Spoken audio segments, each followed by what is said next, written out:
C'est toujours le choc depuis les annonces de dimanche soir, heure française, du président Trump sur l'OPT. En tout cas, c'est pas lui qui a annoncé l'OPT, mais c'est la personne en School. charge I think the qui way in l'a which nommé. OPT has been handled over the past 4 years with the help of certain decisions coming out of the DC Circuit Court have been a real problem in terms of misapplication of the law.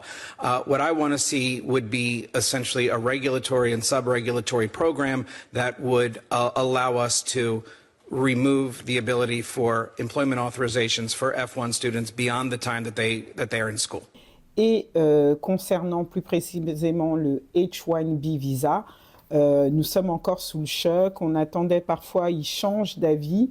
Et là, pour l'instant, il a double down. Il n'a pas encore changé d'avis sur ces deux mesures. Et comme je vous disais dans le live spécifique de lundi, c'est fondamental ce qui vient de se passer. Il y a déjà eu des réactions internationales. Il y a 5 heures, notamment, le président Macron a lui également annoncé que les étudiants américains auront donc droit à une bourse spécifique qui vient d'être créée.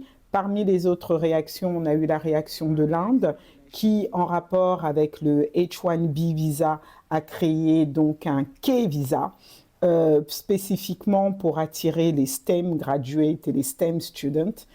Et là, comme je vous disais lundi, tout le paysage de l'enseignement supérieur est chamboulé, le paysage mondial.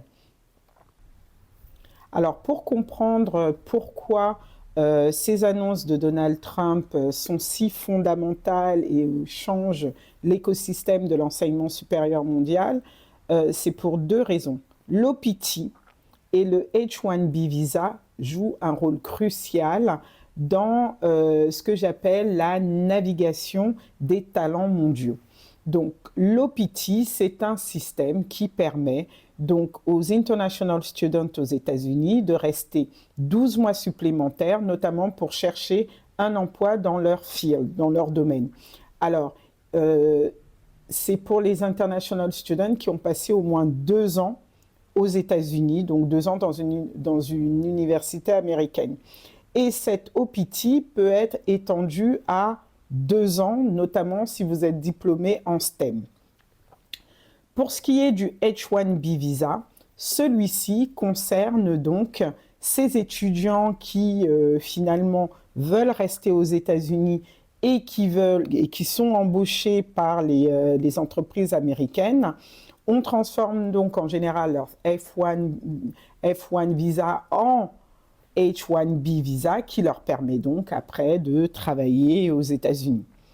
Et dimanche soir, président Trump annonce que non seulement maintenant les entreprises pour pouvoir donc recruter une personne via le H-1B visa, maintenant elles allaient devoir payer donc $100,000 par an et par personne et que la mesure était enforceable dans les 18 heures. Alors, c'est-à-dire que tout simplement, la mesure allait prendre effet 18 heures plus tard.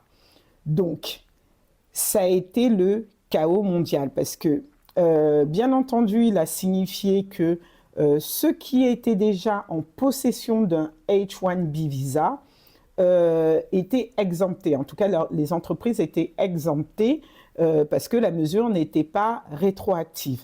Néanmoins, si vous aviez un H-1B visa et que vous vous retrouviez au moment de la mise en place de la mesure, c'est-à-dire 18 heures plus tard, à l'étranger, lorsque vous reviendrez sur le sol américain, vos employeurs donc devraient s'acquitter donc de $100,000, sachant que ces $100,000 sont après redevables à l'administration fiscale, fédérale, je ne sais pas, tous les ans.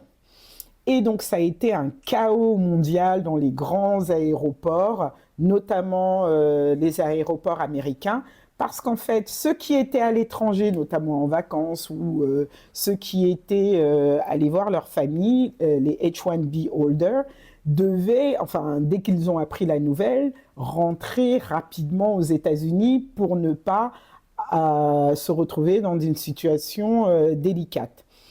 Et au moment de l'annonce, de cette annonce, des avions, notamment ceux d'Emirates, la compagnie, les pilotes ont annoncé avant d'embarquer la mesure. Et donc, pour certains passagers, ils étaient déjà dans l'avion. Les avions étaient sur le tarmac et Emirates a décidé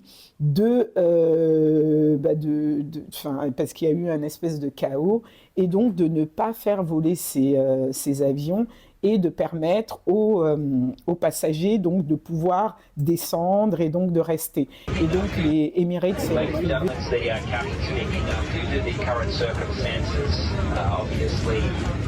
that are unprecedented for us here at Emirates.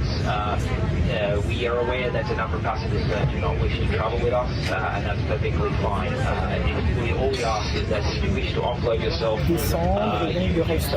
Et donc les Emirates s'est retrouvé pour certains avions avec 3 heures de retard sur le tarmac, ce qui pour une compagnie aérienne est énorme parce qu'elle doit payer des pénalités aux sociétés qui gèrent les aéroports.